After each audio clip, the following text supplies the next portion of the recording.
l'évangile, c'est la vie du Christ, la vie et l'enseignement du Christ. L'évangile, c'est la parole qui nous fortifie.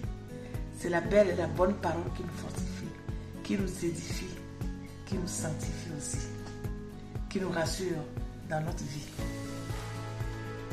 qui nous enseigne la vie, la mort et la résurrection du Christ.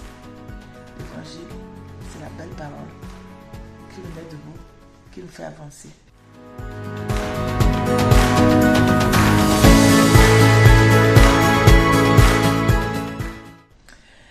Être en contact avec la parole, c'est de lire, si possible, la Bible, quand on peut. C'est même une obligation de lire la Bible.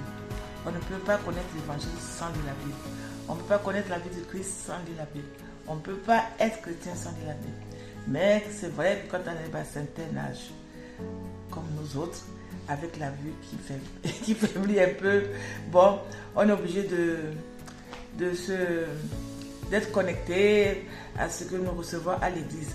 C'est pour ça que j'essaie d'être toujours, tous les dimanches, si possible, quand Dieu le veut bien, d'être présente à l'église, parce que nous avons une part de l'évangile qui se dit. Et on est en contact. Et on est en contact de cette parole-là qui nous dit ce qu'est la vie d'une chrétienne. La vie d'un chrétien liée à celle du Christ pour lequel nous sommes debout, pour lequel nous avançons ensemble. On ne peut pas connaître la parole si on ne la maîtrise pas, si on ne la connaît pas. Il faut l'écouter, il faut la lire, il faut la vivre. La vivre, c'est l'écouter déjà. L'écouter, se l'approprier et s'identifier. S'identifier par rapport à cette parole. Si la parole ne nous pénètre pas, si on ne la connaît pas, je pense que c'est dur de faire cette relation de la vie de chrétienne avec le Christ.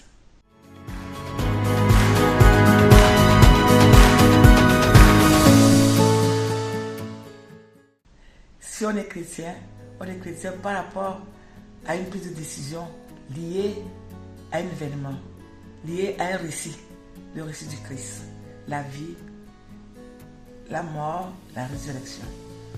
On la pêche que dans la Bible, par les évangélistes qui ont témoigné la vie du Christ, que le Christ même leur a enseigné. Cette parole,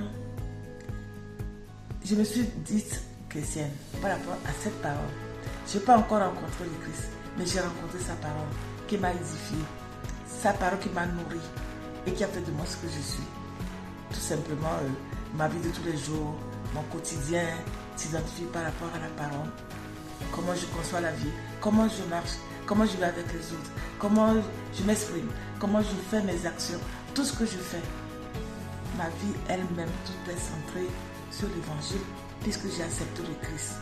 Quand on accepte le Christ, on accepte ses commandements, on accepte son enseignement, on accepte ses paroles, sa parole, que nous lisons tous les dimanches ou que nous trouvons à travers les 4 évangélistes dans la Bible. Une fois que cette parole est maîtrisée, elle est en nous, notre vie est façonnée, notre vie est modelée, notre vie elle est faite par rapport à la parole, par rapport au Christ. Le Christ a vécu, il est né, il est mort, il est ressuscité. Les évangélistes l'ont témoigné. Il a fait des enseignements. Il nous amène à l'amour. Il nous amène à comprendre sa parole, basée sur l'amour, basée sur le partage, basée sur la charité, le monde, et l'humilité et le pardon. C'est la vie du Christ. Si on l'a accepté, notre vie est déjà modelée. C'est fait à base d'argile, comme lui-même nous a fait à base d'argile. On ne peut pas se défaire. C'est pas possible. On est déjà en lui. On est cuit dans cette argile.